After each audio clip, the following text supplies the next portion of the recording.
తెలంగాణ రాష్ట్రంలో రాజకీయం రసకందాయంగా మారింది, రంజురంజుగా మారింది.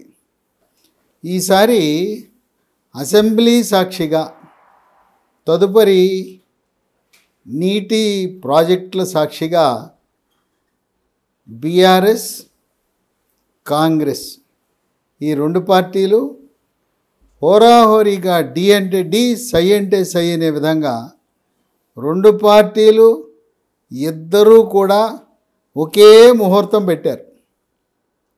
ఫిబ్రవరి 13 సాయంత్రము 4 నుంచి 6 గంటల మధ్యలో. దీనివల్ల నష్టపోయేది ఎవరంటే బీఆర్ఎస్ పార్టీయే. ఎలక్ట్రానిక్ మీడియా కానీ, వార్తాపత్రికలు కానీ ఎవరు అధికారంలో ఉంటే వాళ్ళకి జూ హుజూర్ అంటారు, వాళ్ళ అడుగులకు మడుగులు ఒత్తుతారు.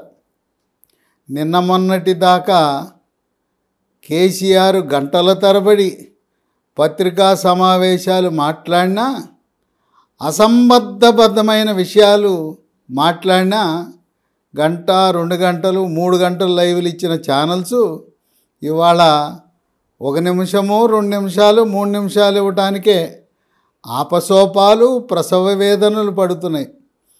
ఇక తెలంగాణ వాళ్ళ సొంత channel, BRS TRS party channel, సొంత పత్రిక మినహాయించి కేసీఆర్ ఎంత మొత్తుకున్నా, హరీష్ రావు కేటీఆర్ గీ పెట్టినా, వాళ్ళు మాట్లాడిన విషయాలు ప్రజల్లోకి తీసుకువెళ్ళే సోషల్ మీడియా కానీ, ఎలక్ట్రానిక్ మీడియా కానీ, పత్రికలు కరువు అవటం వల్ల బీఆర్ఎస్ మనుగడ సాగించడం చాలా కష్టము. ఈ రోజున పోటాపోటీగా పెట్టిన సమావేశాలు అక్కడ నల్గొండ జిల్లాలో బహిరంగ సభ,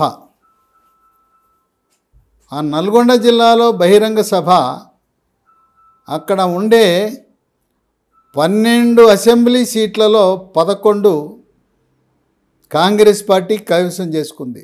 ఒక్క సీటు మాత్రం సూర్యాపేటలో గెలిచారు. బలము లేని చోట అక్కడ ఇప్పటికే అందరూ పార్టీలు ఉన్నవాళ్ళు కూడా బీఆర్ఎస్ పార్టీ నుంచి కాంగ్రెస్ పార్టీకి గోడలు దేకడానికి సిద్ధమయ్యారు, కొంతమంది దూకేశారు.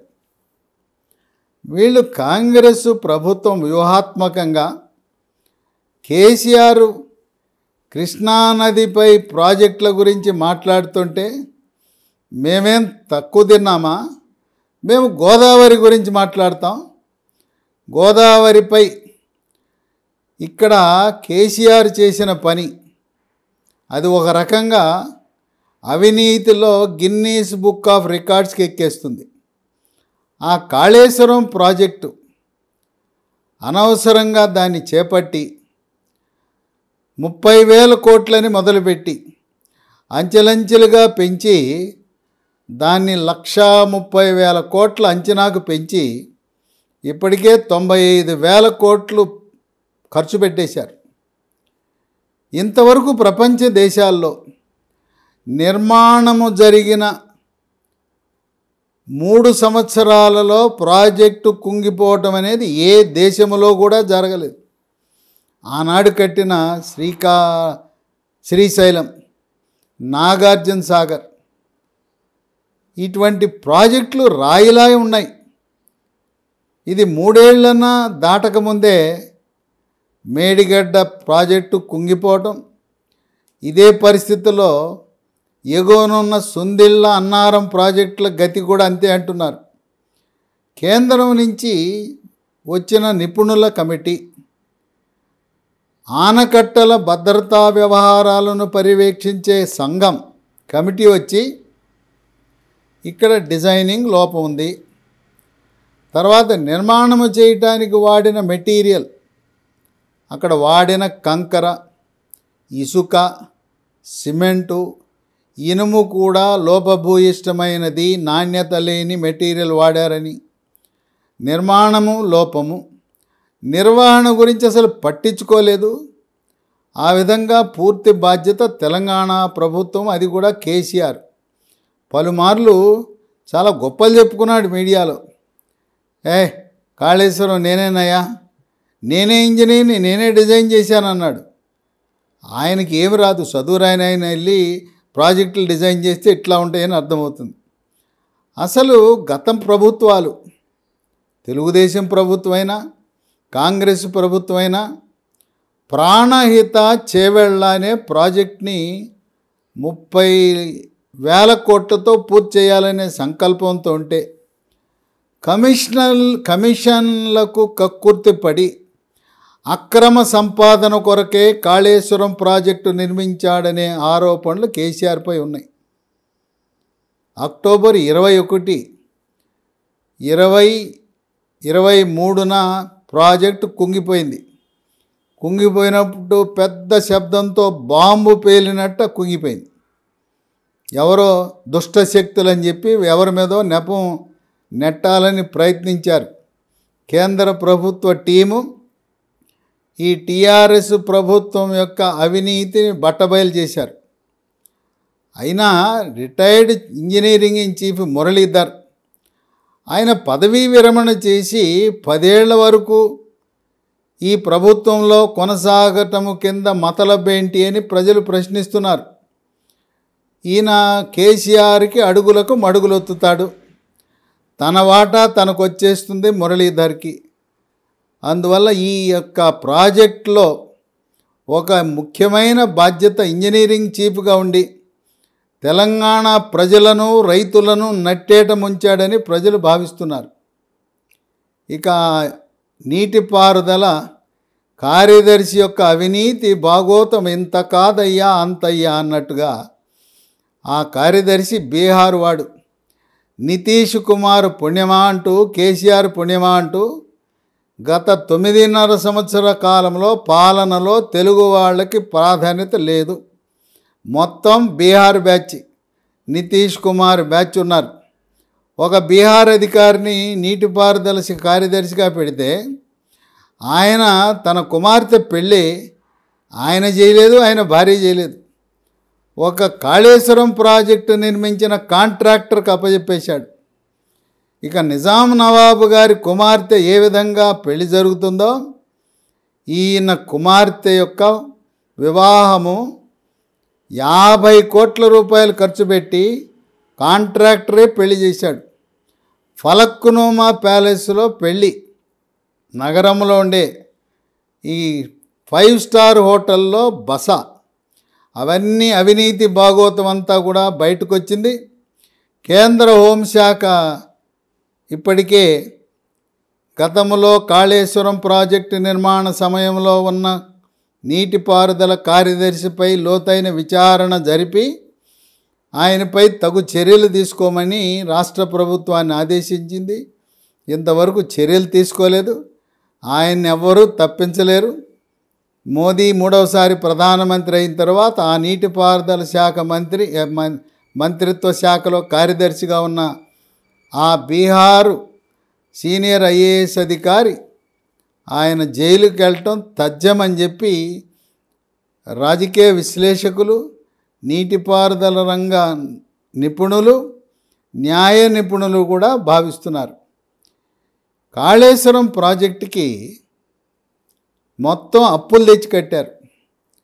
సాధారణంగా కేంద్ర ప్రభుత్వంతో సఖ్యతతో ఉంటే అప్పు 2 నుంచి 3% వస్తుంది వడ్డీ. కొన్ని అంతర్జాతీయ సంస్థలు నీటిపారుదల శాఖలకు వడ్డీ లేని రుణాలు కూడా ఇచ్చే అవకాశం ఉంది. ఈయనకి అప్పుల కుప్పలో ఉన్న తెలంగాణ రాష్ట్రానికి ఎవరు అప్పులు ఇవ్వనన్నారు. మోదీ ప్రధానమంత్రితో తగాదా పడితే కేంద్ర ప్రభుత్వ సహకారము లేదు. అంతర్జాతీయ సంస్థలు కూడా ప్రధానమంత్రికి తెలవకుండా ఇచ్చే పరిస్థితి లేదు. దిక్కుతోచని పరిస్థితిలో ఎక్కడ అప్పు పుట్టక ఈ కేసీఆర్ బ్యాంకుల దగ్గరికి 10.5% వడ్డీ సంవత్సరానికి. అంటే సాధారణంగా కేంద్ర ప్రభుత్వం ఇచ్చే వడ్డీ రేటు కంటే 3 రెట్లు అధికంగా పెట్టి ఈరోజు ఈ వడ్డీ భారం ఎవరి మీద పడుతుంది? తెలంగాణ ప్రజల మీద పడుతుంది. 95,000 కోట్లు బుగ్గిపాలైపోయినాయి. ఈ రోజున మేడిగడ్డ కుంగిపోవటం, సుందిళ్ళ అన్నారం ప్రాజెక్టులో నీరు నిలపొద్దంటాం. ఆ 3 ప్రాజెక్టులలో నీరు నిలవని కారణం వల్ల భూగర్భ జలాలు ఎండిపోయినాయి, ఎక్కడికో లోతుగా వెళ్ళిపోయినాయి. ఈ సంవత్సరం వేసవిలో తాగునీరుకు కూడా ఇబ్బంది వచ్చే అవకాశం ఉంది. గోదావరి నీటిపై ఆధారపడే జిల్లాలే కాక అక్కడి నుంచి వచ్చే హైదరాబాద్ నగరంపై కూడా ప్రభావం పడి ఈ కేసీఆర్ కాళేశ్వరం ప్రాజెక్ట్ అవినీతి వల్ల ఈ సంవత్సరం హైదరాబాదు చుట్టుపక్కల ప్రాంతాలలో నీటి ఎద్దడి తాగునీరు సమస్య వస్తే దానికి కారణం ప్రస్తుతం పరిపాలిస్తున్న ప్రభుత్వం కాదు, దానికి కేసీఆరే కారణం. ఇక 21 అక్టోబర్న అది కుంగిపోయినప్పుడు చాలామందికి అనుమానం ఉంది. రాజకీయ నాయకులకు, తెలంగాణ ప్రజలకు కేంద్ర ప్రభుత్వము సిబిఐని ఎందుకు పంపలేదు అని. పంపి లోతైన అధ్యయనం చేసి విచారణ జరిపి కేసీఆర్ని బొక్కలో పెట్టచ్చు కదా. మామ ముఖ్యమంత్రి, అల్లుడు నీటిపారుదల శాఖ, తర్వాత కార్యదర్శి బీహారీ, ఈ ముగ్గురు కలిసి అడ్డంగా దోచుకున్నారనే ఆరోపణలు ఉన్నాయి. తెలివిగా కేసీఆర్ ఏం చేశాడంటే తెలంగాణ రాష్ట్రంలోకి సిబిఐ రాకుండా శాసనసభలో ఒక తీర్మానం చేశాడు. ఏమని? తెలంగాణ ప్రభుత్వం యొక్క ముందస్తు అనుమతి లేకుండా సిబిఐ తెలంగాణ రాష్ట్రంలో ఎటువంటి దర్యాప్తులు నిర్వహించకూడదు అని చెప్పి ఉంది. అందువల్ల కేంద్ర ప్రభుత్వము తెలంగాణ శాసనసభలో చేసిన తీర్మానాన్ని గౌరవించి రాజ్యాంగం ప్రకారం రాష్ట్ర ప్రభుత్వాలు అటువంటి తీర్మానాలు చేసినప్పుడు తనంతటగా తానుగా రాకూడదు. అయితే హైకోర్టు కానీ సుప్రీంకోర్టుకు కానీ ఎవరైనా ప్రజాప్రయోజనాల వ్యాజ్యం వేసి లేదు రాజకీయ పార్టీలు కోర్టు ద్వారా సిబిఐ విచారణ జరపాలనే ఆదేశాలుంటే మాత్రం ఆ శాసనసభలో చేసిన సిబిఐ మా రాష్ట్రంలోకి ప్రవేశించకూడదు అనేది చెల్లదు. అయినా కాంగ్రెస్ ప్రభుత్వం వచ్చింది, వీళ్ళకి తెలుసు ఆ తీర్మానాన్ని శాసనసభలోనే ఆ ఏదైతే సిబిఐ రాష్ట్రంలో ప్రవేశించకూడదు అనే తీర్మానాన్ని రద్దు చేయొచ్చు కదా.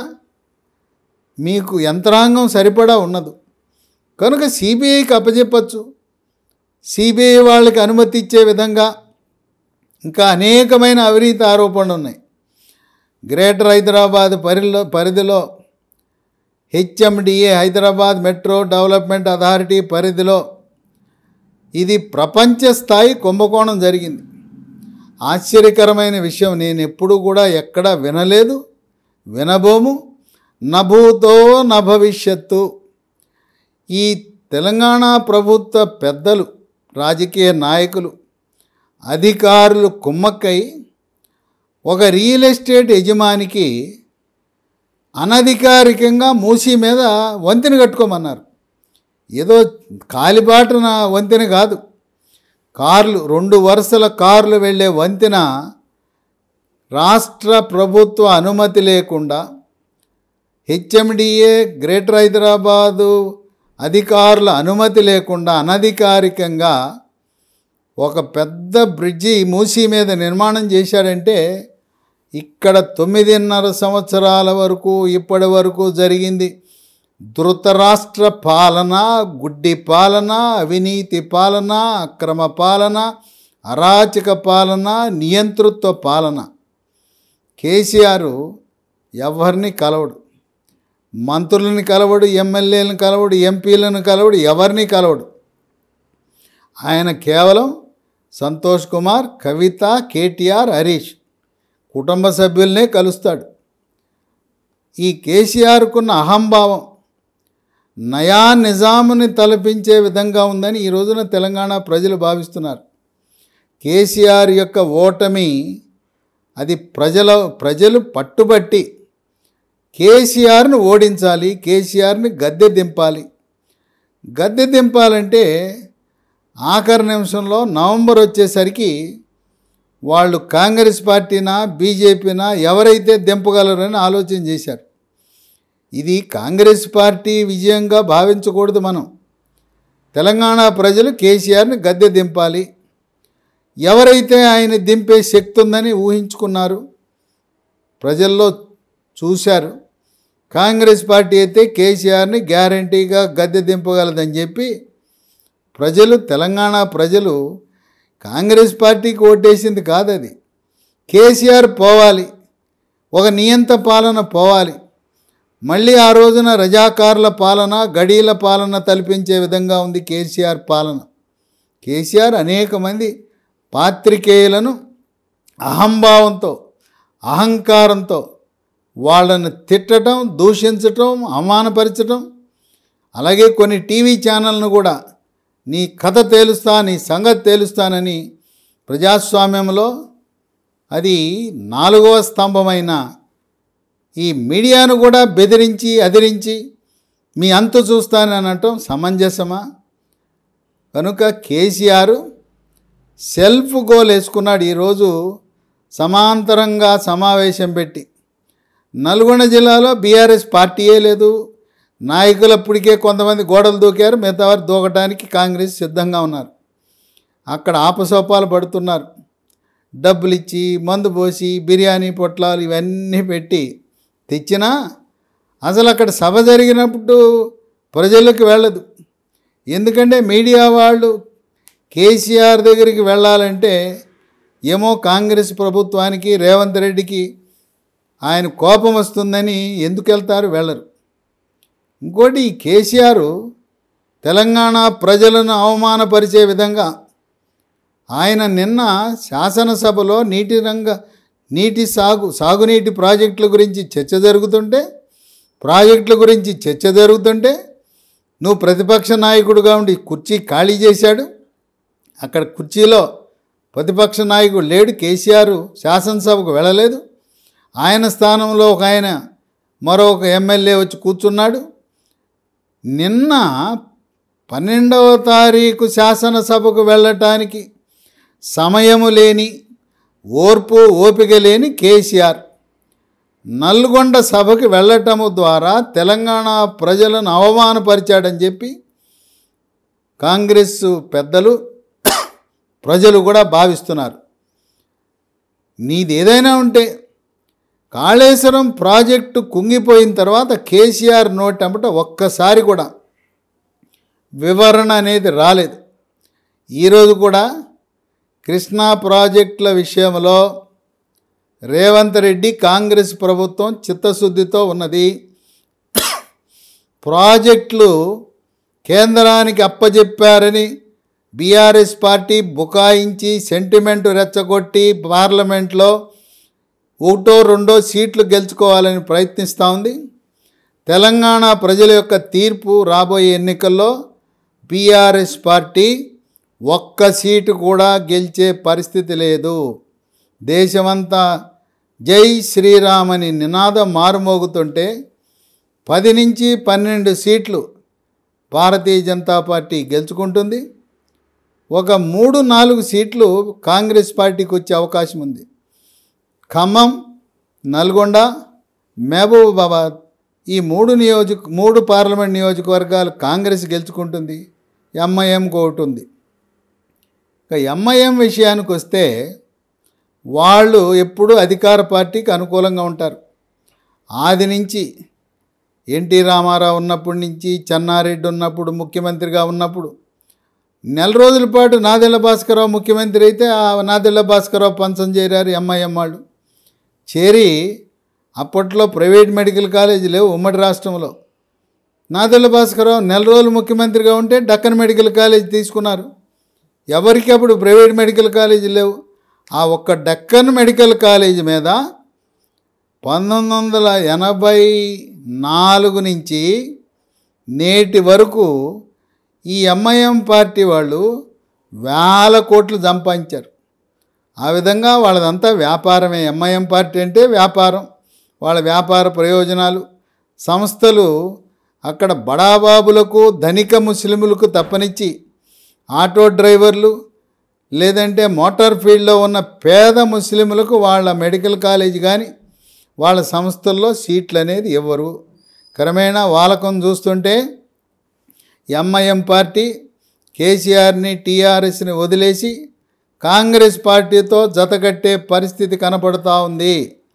వాళ్ళు గతంలో కాంగ్రెస్ పార్టీతో మిత్రులు, కాంగ్రెస్ కూడా చక్కటి వాతావరణం కల్పిస్తున్నారు.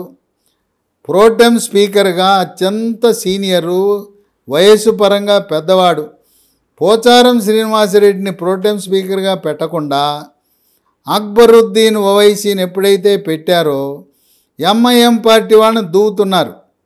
ఎంఐఎం పార్టీ వాళ్ళని దూవి త్వరలో గ్రేటర్ హైదరాబాదులో ఇప్పటికే 20 మంది కార్పొరేటర్లు కాంగ్రెస్ పార్టీకి బీఆర్ఎస్ టీఆర్ఎస్ నుంచి గోడలు దూకటానికి సిద్ధం.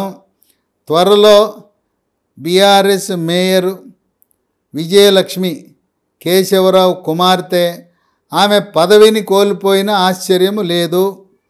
ఎంఐఎం ఈ కార్పొరేటర్లందరూ కూడా కాంగ్రెస్ పార్టీకి జంప్ చేసి వచ్చిన కార్పొరేటర్లు కలిస్తే త్వరలో ఒక ముహూర్తం పెట్టి రాబోయే 2 సంవత్సరాలు కాంగ్రెస్సు ఎంఐఎం కలిసి గ్రేటర్ హైదరాబాద్ను పరిపాలించబోతున్నాయని విశ్లేషకులు భావిస్తున్నారు. అక్కడ సంకేతాలు కూడా అలాగే ఉన్నాయి. గతంలో మేయర్గా పనిచేసిన బొంతు రామ్మోహన్, ఆయన లాంటి వ్యక్తులు కూడా ఉద్యమకారుడు, యువకుడు, మేయర్గా పనిచేశాడు. ఉప్పల్ బీఆర్ఎస్ సీట్ ఆశించాడు, ఆయనకి పరాభవం జరిగింది. బొంతు రామ్మోహన్ పార్టీలో కాంగ్రెస్ పార్టీలో చేరి నాకు సికింద్రాబాద్ సీటు కానీ అలా మల్కాజిగిరి సీటు కానీ అడుగుతున్నాడు. ఆ విధంగా బీఆర్ఎస్ పార్టీకి భవిష్యత్తు లేదు. భవిష్యత్తు లేని పార్టీ ఏదో ఒక రకంగా బతికించుకునే ప్రయత్నం, ఉనికిని కాపాడుకునే ప్రయత్నం. ఇది బీఆర్ఎస్ పార్టీ అంటే ఒక లిమిటెడ్ కంపెనీలా నడుస్తూ ఉంది. కంపెనీలో డైరెక్టర్లు ఎవరంటే కేసీఆర్, కేటీఆర్, హరీష్ రావు, కవిత, సంతోష్, వీళ్ళే. ఇది ఒక కంపెనీలా నడుస్తుంటే ఆ కంపెనీలో ఉద్యోగులు లాంటి వాళ్ళు ఎమ్మెల్యేలు, ఎమ్మెల్సీలు, ఎంపీలు, మంత్రులు. కనుక ప్రజాస్వామ్యంలో ఇటువంటి కుటుంబ పాలన, వారసత్వ పాలన, నియంతృత్వ పాలన, అహంభావం ఇవన్నీ కూడా ఎవరు ప్రజలు సహించే పరిస్థితి లేదు. ఈ రోజున తెలంగాణ రాష్ట్రంలో ఎవ్వరూ కూడా పోయినాయి ఆ రోజులు. గతంలో కాలు మొక్కుతా బాంచను అనేవారు, అంటే కాలు మొక్కుతా బానిసను అని అనేవారు. ఈ రోజుల్లో ఎవ్వరు గ్రామాల్లో పట్టణాల్లో కూడా కాళ్ళు మొక్కుతా నేను బానిసను అనేవాడు కరువయ్యాడు. యువకులే కాదు వృద్ధులు కూడా గతంలో కాళ్ళ మీద పడేవారు. ఇప్పుడు ఎవరు కూడా కాళ్ళ మీద పడే పరిస్థితి లేదు.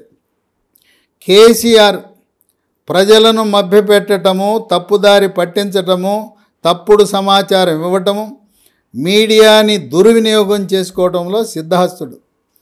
సెంటిమెంటును రెచ్చగొట్టి ప్రాజెక్టులు కేంద్ర ప్రభుత్వానికి అప్పజెప్పారనే అబద్ధాలు ప్రచారం చేసి పార్టీని బతికించుకోవాలనే ప్రయత్నం చేస్తున్నాడు.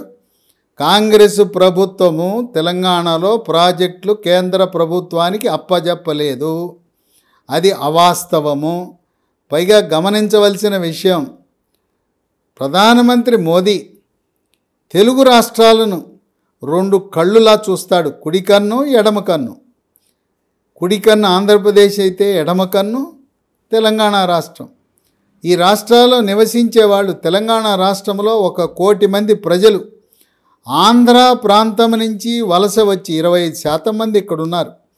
అన్న హైదరాబాద్, తమ్ముడు ఆంధ్రప్రదేశ్, అక్క హైదరాబాద్, చెల్లెలు ఆంధ్రప్రదేశ్. కనుక ఎవరు కూడా కేసీఆర్ సెంటిమెంటు, ఈయన ఆవేశకావేశాలు, సెంటిమెంటు రెచ్చగొట్టి ఏదో హల్చల్ చేయాలని ప్రయత్నిస్తున్నాడు. 29 నవంబర్ ఆ రాత్రి 30వ తారీఖు ఎన్నిక జరగాలి. కేసీఆర్కి సమాచారం వచ్చేసింది నిఘా వర్గాల ద్వారా. ప్రజలు కేసీఆర్ను ఓడిస్తున్నారు, కాంగ్రెస్కి ఓటేస్తున్నారని తెలిసి రాత్రికి రాత్రి సెంటిమెంట్ రెచ్చగొట్టాలని ఈయనకి రాజకీయంగా శిష్యుడు జగన్మోహన్ రెడ్డి, రాజకీయ గురువు కేసీఆర్ శిష్యుడికి ఫోన్ చేశాడు. జగన్మోహన్ రెడ్డి, నువ్వు అక్కడ ప్రాజెక్టు మీదకి పోలీసులను పంపించు, నాగార్జున సాగర్ ప్రాజెక్టు మా భూభాగాన్ని ఆక్రమించు, ఒక 2,000 మందినో 3,000 మందిని పోలీసులను పంపించి నువ్వు అక్రమంగా మా అనుమతి లేకుండా నీ కుడికాలుకి నీళ్లు విడుదల చేయమని ఆదేశాలు ఇచ్చాడు. రాత్రికి పోలీసులు దింపేశాడు జగన్మోహన్ రెడ్డి. గేట్లు ఎత్తేశారు, నీటి విడుదల చేశారు.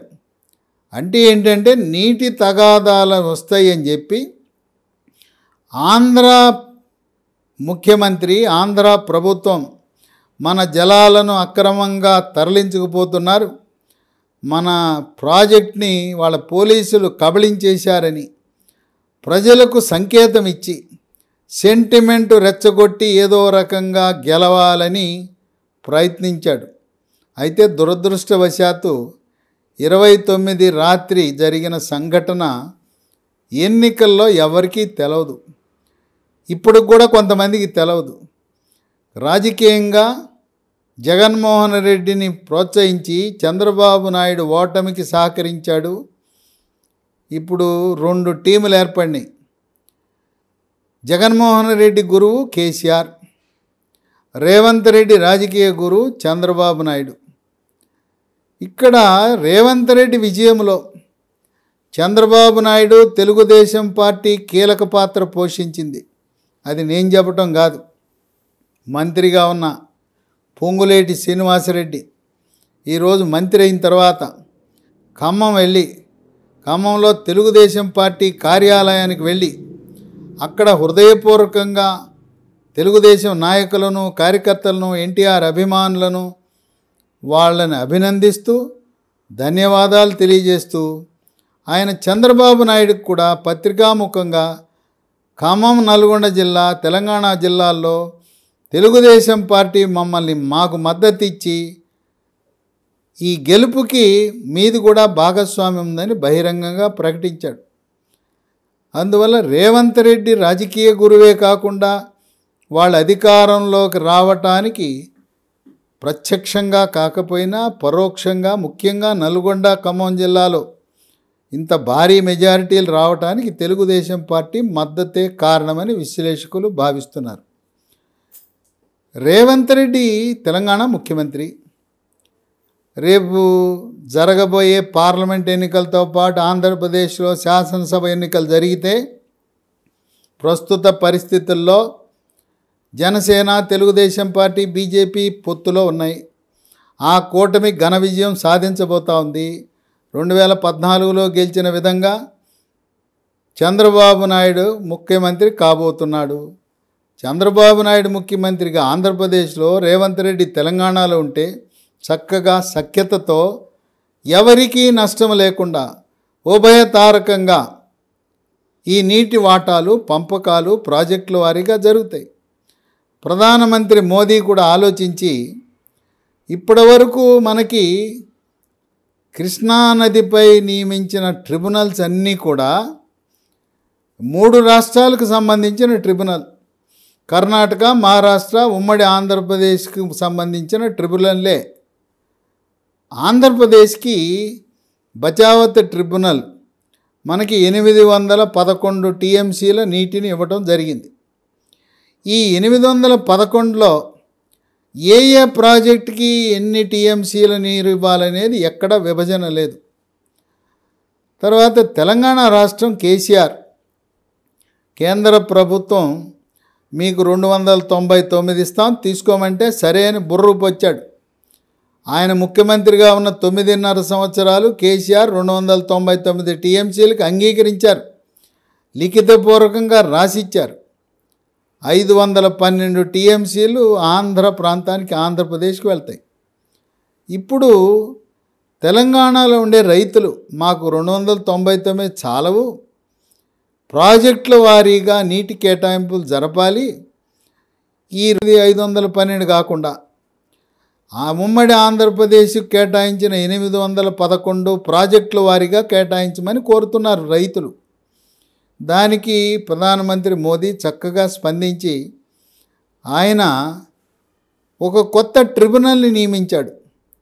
ట్రిబ్యునల్ బాధ్యత ఏంటంటే కర్ణాటక, మహారాష్ట్రతో సంబంధం లేకుండా ఉమ్మడి ఆంధ్రప్రదేశ్కి ఇచ్చిన 811 టీఎంసీలు, తెలంగాణలో ఉండే ప్రాజెక్టులు, ఆంధ్రప్రదేశ్ ప్రాజెక్టులలో వీళ్ళ వాదనలు విని ప్రాజెక్టుల వారీగా కేటాయింపులు ఇప్పుడు జరగబోతున్నాయి.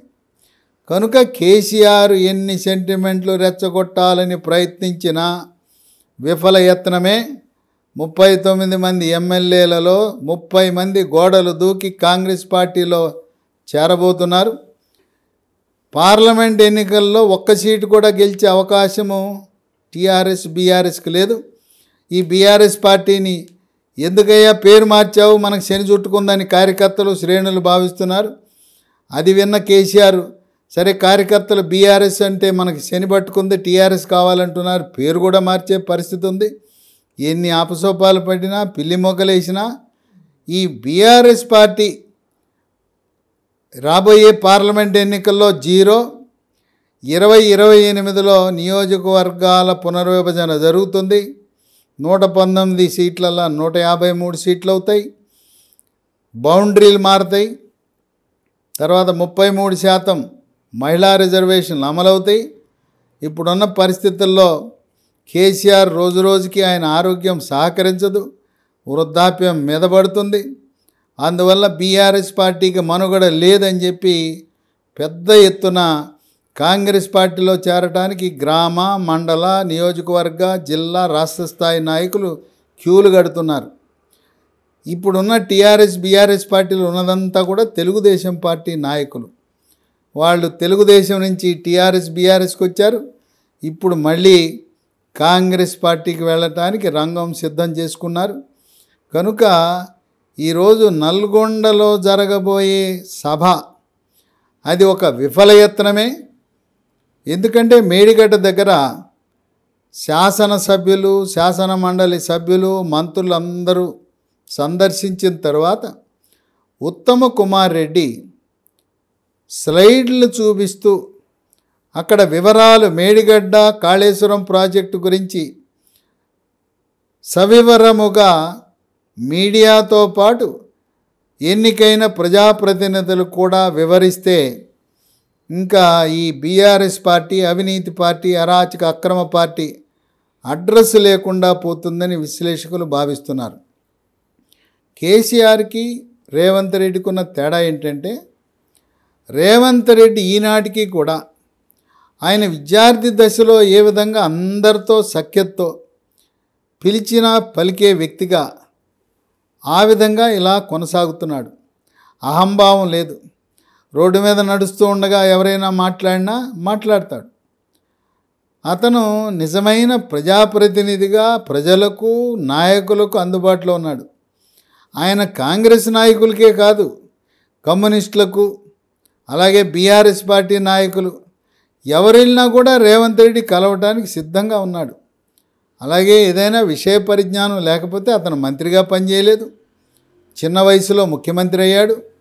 అందువల్ల ఆ పార్టీలో ఉన్న గతంలో భారీ నీటిపారుదల శాఖ నిర్వహించిన కడియం శ్రీహరి, తుమ్మల నాగేశ్వరరావు లాంటి అనుభవజ్ఞులు ఉన్నారు. అందువల్ల రేవంత్ రెడ్డి చక్కగా అహంభావం లేకుండా పాలన సాగించటం, వీళ్ళు బీఆర్ఎస్ పార్టీ వాళ్ళు ఈయన 3 నెలల్లో కూలిపోతుందని శాపనార్థాలు పెట్టినా కాంగ్రెస్ పార్టీ కూలదు, కాంగ్రెస్ పార్టీ ప్రభుత్వం కొనసాగుతుంది. బీఆర్ఎస్ పార్టీ మాత్రం తెలంగాణలో తెలుగుదేశం పార్టీ ఏ విధంగా దాదాపు కనుమరుగైందో ఇక్కడ బీఆర్ఎస్ పార్టీ కూడా 2028 ఎన్నికల నాటికి అదే పరిస్థితి వస్తుందని విశ్లేషకులు భావిస్తున్నారు. ఇంకా కూడా కేసీఆర్, హరీష్ రావు బుకాయించి తప్పుడు సమాచారంతో ప్రజలను తప్పుదారి పట్టిద్దామనే ఆ విషయాన్ని మానుకోవాలి. ఈరోజు కాళేశ్వరం ప్రాజెక్టులో జరిగిన అవినీతి వల్ల ప్రతి తెలంగాణ పౌరుడు నెత్తి మీద 3 లక్షల అప్పు ఉన్నదని గమనించాలి. అప్పుడే జన్మించిన శిశువు, తెలంగాణ శిశువు అతనికి చెప్పవలసింది ఏంటంటే, ఒరే నువ్వు పుట్టావు, నీవు 3 లక్షల అప్పు ఉందిరా, నువ్వు నీ డబ్బు 3 లక్షలు కట్టాలి, అప్పున్నావు బ్యాంకులకి అని చెప్పవలసిన దుస్థితి ఏర్పడింది. కనుక ఇప్పటికైనా టీఆర్ఎస్ పార్టీ వాళ్ళు హుందాగా ప్రవర్తించడం, తప్పుడు సమాచారం ఇవ్వటం మానుకోవాలని విశ్లేషకులు భావిస్తున్నారు. శాసనసభకు వెళ్ళటం, శాసనసభ అంటే దేవాలయం లాంటిది. దేవాలయం లాంటి శాసనసభకు వెళ్లకుండా, అడ్రస్ లేకుండా ఓడిపోయి అక్కడ బలం లేని నల్గొండ జిల్లాలో నేను ఉన్నాను, ఇంకా బీఆర్ఎస్ పార్టీ జెండా పీకేయలేదని నిరూపించుకోవటం కోసం, ఉనికి కోసం నల్గొండలో సభ పెట్టి ప్రజలను తప్పుదారి పట్టించాలని ప్రయత్నించిన ప్రజలు అమాయకులు కాదు. ఆనాటి నిరక్షరాస్యులు, కాళ్ళు మొక్కుతా బానిసననే వ్యక్తులు ఈ రాజ్యం కాదు. ఇప్పుడు నేటి యువత, రైతులు చదువుకుని విషయ పరిజ్ఞానంతో ఉండటం వల్ల కేసీఆర్ పప్పులు ఇక ఉడకవు అని చెప్పి ప్రజలు, విశ్లేషకులు భావిస్తున్నారు.